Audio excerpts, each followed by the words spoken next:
दोस्तों, ये जो कहानी आज मैं आपको सुनाने वाला हूँ, ये कहानी आपकी ज़िंदगी बदलने की हिम्मत रखती है। बस शर्त यह है कि आपको इस कहानी को थोड़ा ध्यान से सुनना पड़ेगा। तो कहानी है एक हिरन की।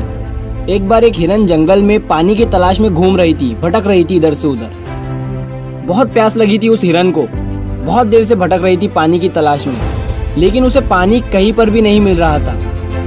थोड़ी देर जंगल में इधर उधर और भटकने के बाद वो हिरन एक पेड़ के नीचे बैठ जाती है, एक झाड़ के नीचे बैठ जाती है। तो उतने में उसे पानी की नदी की आवाज सुनाई देती है। तो हिरन उस झाड़ के नीचे से उठकर फौरन वो पानी की आवाज की तरफ आगे बढ़ती है। तो वो जो देखती है उसके सामने एक बड़ी सी नदी। तो जैसे ही वो हिरन उस नदी को देखती है तो बहुत खुश होती है, मानो उसे डबल से कोई जिंदगी मिल गई है नई।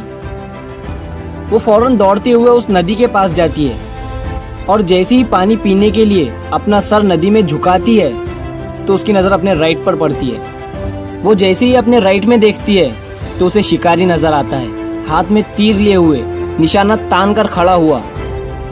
फिर जैसे ही उस हिरन की नज़र अपने लेफ्ट में पड़ती है तो उसे एक शेर नजर आता है झाड़ियों के पीछे।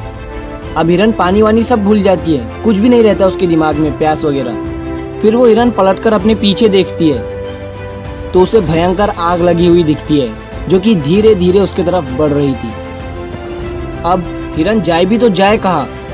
राइट में देख रही थी तो शिकारी नजर आ रहा था, जो कि निशाना तान कर खड़ा हुआ था, और अपने लेफ्ट में देख रही थी तो शेर नजर आ रहा था। सामने तो गहरी और लंबी चौड़ी नदी थी और पीछे तो आग लगी हुई थी।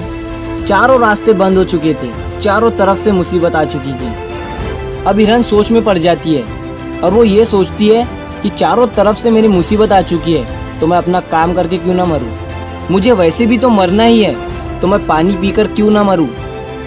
तो वो हिरन अपना पानी पीने में लग जाती है। लेकिन थोड़ी ही देर के बाद जैसे ही वो हिरन पानी पी रही थी तो उतनी ही देर में ऊपर से काले बादल छा जाते हैं और उन बादलों से बारिश होने लगती है। तो जो आग थी पीछे की लगी हुई वो पानी से बुझ जाती है और पानी के कारण शिकारी का निशाना चुक कर शेर को लग जाता है और शेर की नजर पड़ती है सीधा शिकारी पर। तो शेर शिकारी के पीछे लग जाता है। तो जैसे ही हिरन को पता चलता है, जैसे ही हिरन पानी पीने के बाद अपना सर ऊपर उठाती है तो वो अपने राइट में देखती है, उसे शिकारी कहीं पर भी नजर नहीं आता है। वो अपने लेफ्ट में देखती है, उसे शेर भी नजर नहीं आता है। वो अपने पीछे मुड़कर देखती है तो जो आग थी वो बुझी हुई दिखती है।